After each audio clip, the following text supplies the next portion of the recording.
पति पत्नी का रिश्ता इतना नाजुक होता है कि एक झूठ से भी टूट सकता है।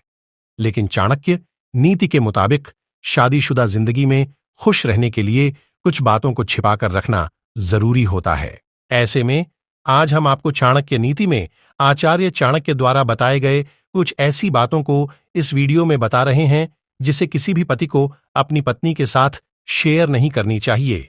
इससे ना ही सिर्फ रिश्ता कमजोर होता है बल्कि घर में हर समय क्लेश भी होता रहता है। पहली, अपने अपमान की बात। कोई भी महिला अपने पति का जरा भी अपमान बर्दाश्त नहीं कर सकती है। इसकी भनक लगते ही उसमें तुरंत बदले की भावना और गुस्सा आ जाता है। ऐसे में वो किसी रिश्ते की परवाह नहीं करती है।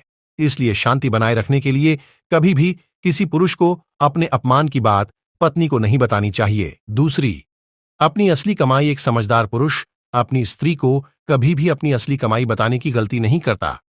चाणक्य नीति के मुताबिक अगर पत्नी समझदार ना हो तो वो कम कमाई होने पर पति की इज्जत नहीं करती है, साथ ही हमेशा इसे लेकर ताने कसते रहती है। वहीं अगर उसे अपने पति की अधिक कमाई के बारे में पता होता है तो वो बहुत फिजूल खर्ची करने लगती है। तीसरी और सबसे अहम बात, दान की हुई रकम। शास्त्रों में भी ये बताया गया है कि असली दान वही है जिसकी जानकारी आपके अलावा किसी अन्य व्यक्ति को तो दूर आपके दूसरे हाथ को भी नहीं होनी चाहिए।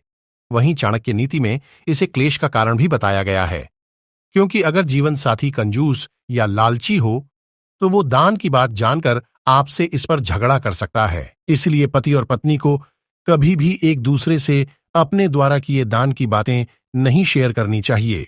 अब जानिए खुशहाल जिंदगी की सही और चौथी बात, अपनी कमजोरी ना बताएं। एक पति को अपनी कमजोरी के बारे में कभी भी अपनी पत्नी को नहीं बताना चाहिए, क्योंकि कई बार महिलाएं अनजाने से इसका जिक्र दूसरों के सामने भी कर देती हैं। इसके अलावा अगर पत्नी दुष्ट हो तो वो खुद ही इसका फायदा उठाने लगती है। फिलहाल अगर आप अपने जीवन में इन बातों का पालन करते हैं तो आप और आपकी पत्नी के बीच कोई झगड़ा नहीं होगा। ऐसी ही और जानकारी के लिए आप हमारे चैनल बिग पॉइंट को सब्सक्राइब करें और साथ ही बेल आइकॉन दबाएं ताकि सबसे पहले हमारी वीडियो आप तक पहुंच सके।